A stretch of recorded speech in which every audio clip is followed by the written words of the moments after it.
Oh yeah, nothing but pranks. Nothing but pranks all the time. And it probably culminated during the Pantera tour. We'll occasionally like play pranks on other bands. You're looking for a certain scenario. We were on tour with Aeon and Emil, the drummer, like super sick drummer, super pro. He's always like warming up backstage. Like he's got this like ritual of like push-ups, and he like only eats like tuna fish. Like he's very like lean and mean on the road, like not a partier at all. And you never know when you're pulling a prank on someone like that if they're gonna like be down or if they're gonna be like, yo, that was like not cool, dude. So we just start removing pieces of his drum kit while they were on their last song, and like it's fucking technical death metal. Like there's lots of moving parts with that. But he was just like laughing the whole time. Like we took away like a cymbal and then like this and that. I think by the end he had like his kick drum, a snare, and like maybe like a ride cymbal. You know, my favorite is learning a song that nobody likes, and I'll just keep playing it. Or I'll have it in my looper, and I'll just, you know, One Week by the Bare Naked Ladies is a great one to go to. It's been just starting with that over and over. I mean, it got so bad that me and Peter just like grabbed a catering table with all cold cuts on it while we were on stage and walked out on stage with the cold cut table, set it down in front of the drum set and just sat down and just started throwing cold cuts on it while they were playing. How did Bill take that? He loved it, loved it. At one point he opened his mouth when he was singing and a red onion stuck into his mouth like this. And then he just took a bite.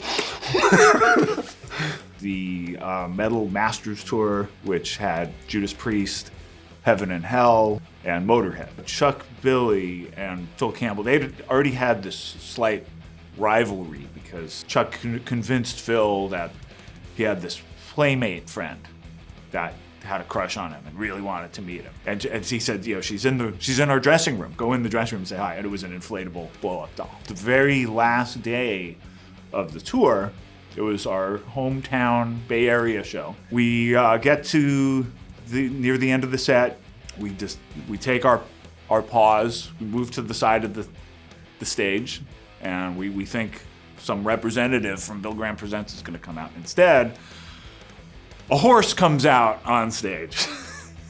In front of the horse is Phil Campbell, and then Lemmy was in the back of the horse, sweeping behind it, like the janitor. One that sticks out in my mind is Buffalo. You get initiated into it, you're like, once a Buffalo, always a Buffalo. If your drink is in your right hand and someone says Buffalo, you gotta chug the whole drink. No matter how full it is, no matter what it is, you gotta drink it. I remember one time on tour that happened with someone, you know, you travel a lot and someone had a piss cup in their right hand that they were holding. I don't remember if he drank the piss or not, but he did get buffaloed. It was a point of contention where we had to get the committee of people involved in this buffalo situation to decide whether or not he must drink the piss. Oh, that's all we do. Like if you just peeked into what we're doing, you would think we hate each other. No matter what it is, you can't leave anything you're eating alone. That would be smart. Hotels is a little harder to pull things off, but we've been staying in a lot of Airbnbs before the pandemic hit while we tour, and it's been ridiculous. Like literally prank after prank. I'm talking from things from underwear missing to instruments missing to unstringing someone's complete guitar, having them have to show up the sound check like, what the fuck? When we were first touring with they pranked me using a Craigslist ad. I started getting calls on my phone and texts from people, and all the texts would say, give me that Pepsi. So I was like, what the fuck is this? Like random numbers. And I just like, all these texts started coming. Then all of a sudden calls started, and I'd answer the phone and be like, hello. They'd be like, give me that Pepsi. Like for hours, my phone went crazy. So basically what I had found out was that they put my number on Craigslist and the free stuff and said like something like free lot of Pepsi memorabilia. There's posters, there's stands, there's all this like stuff that we want to get. We need to get rid of it all out of this garage. I'm moving out of this garage. Here's my phone number. Just so I know you're not scamming, text or call, give me that Pepsi so I know it's legit. And yeah, my phone was ringing for hours of just people just saying, give me that Pepsi. I don't know, I'm pretty serious. If anyone plays a prank on me, I'll like cry probably. We got pranked by As I Lay Dying when we toured with them when we were a young band, like on our first record.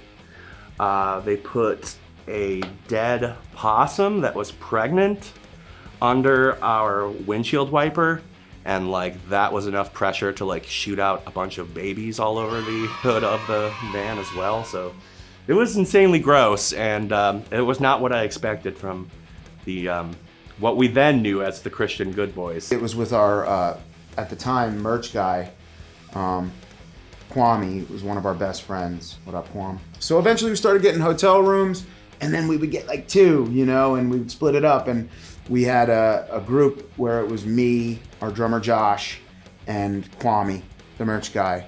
Called ourselves the Bed Buddies. So one night Kwame was like asleep, and I had this thing that I had started doing, and I believe that, yeah, this was the first night of it. You know, a little mind altered. I went and stole all the plants from the hotel and brought them into my hotel room. And Kwame was fast asleep, and I managed to do this while he was asleep. And he woke up, and he was just surrounded, and I just was like, "You're in a botanical wonderland!" So this isn't really a prank that we played on each other, but more of a prank that we played on the Alabama State Police to get out of hot water. So we were going through Alabama from one stop on the tour to the next. It was the middle of the night, and the other band we were with, they had just dropped acid, and there were other illicit substances in the car. So this was obviously not the greatest time to be pulled over or anything. So lo and behold, of course, the way fate would have it, we were pulled over, we stopped the car, everybody's kind of like freaking out. These guys are starting to trip in the back of the car. And the singer in my band, who's, stone sober, he's driving, he gets out, he speaks to the trooper. About 5 minutes later, he comes back.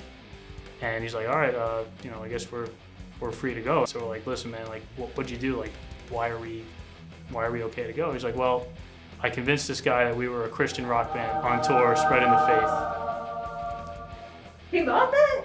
He totally bought it. Mike Sharp, our drummer, he came recommended to us from some like very dear friends, Fred Pizarro and our friend Logan Worrell. We hit it off with Mike right away.